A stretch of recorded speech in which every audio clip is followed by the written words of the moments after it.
கலைஞருடைய வாழ்க்கையில் நான் அனுபவத்தில் சொல்கிறேன், வாழ்வு சிறிது வளர்களை பெரிது என்று சொல்வது போல இந்த புகழ் சிறிது வாழ்வு பெரிது.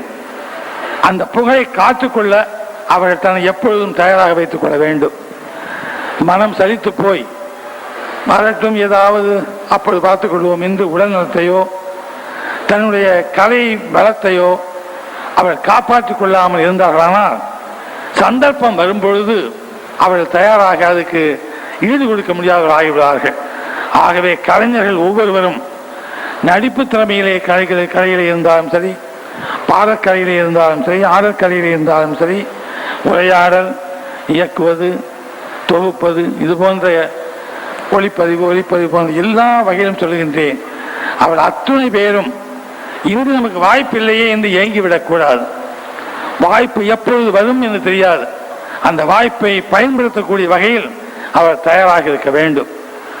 இந்த தயாராக இருக்கின்ற நிலையை ஒவ்வொரு கலைஞரும் தன்னுடைய திறமையாக மட்டுமல்ல வலுவுள்ளதாக வைத்துக் கொண்டால் அவர்களுக்கு காலம் நிச்சயமாக வாய்ப்பளிக்கும் என்பதை மட்டும் நான் இங்கே குறிப்பிடுகின்றேன்.